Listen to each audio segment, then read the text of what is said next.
Hello, here to change a battery on the XMAX 300.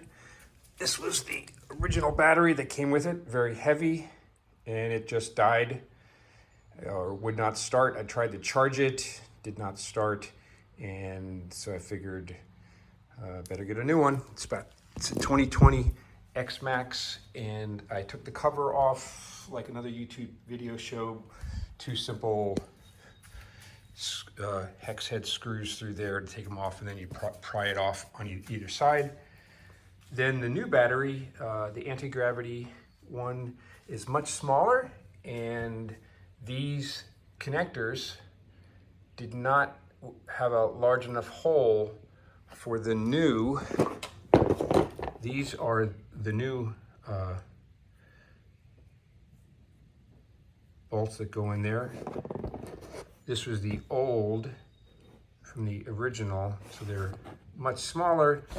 So I had to drill out each of these connectors, and I'm not sure what the drill bit is, but just ones that are slightly larger than the opening.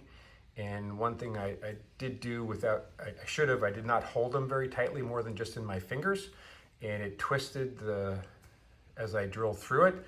So I recommend using needle nose pliers, holding it very firmly, and then gently drill it out as best possible. But it seemed to work out okay in the end.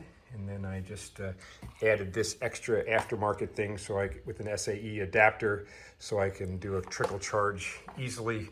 I just have it come up under here, and it just sits there, and then I can pull it down and put it back up. So hopefully all will work well, and hope this helps. Oh, and there's a big gap here.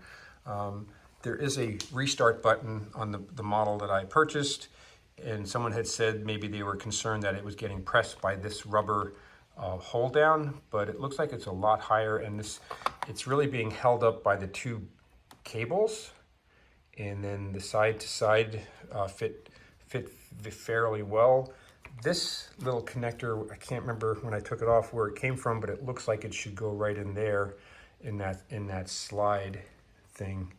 If I did it wrong, please let me know in the comments. Not sure where else it would go, but that's about it. Hope it all goes well to start up. Actually, it turns out that this connector is the Yamaha plug for diagnostics, and that just typically sits under here for diagnostics. I think I will just actually put it under here and not have it dangle out, as it was just sitting there.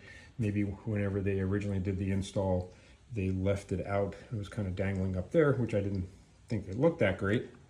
So I'll just put it right there where that little thing's like it's meant for it.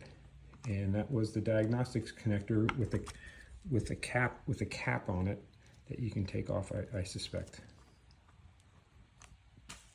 And the bike not started, but I got the key close to it, pushed the button in, and everything is now seemingly operating like normal with the new battery.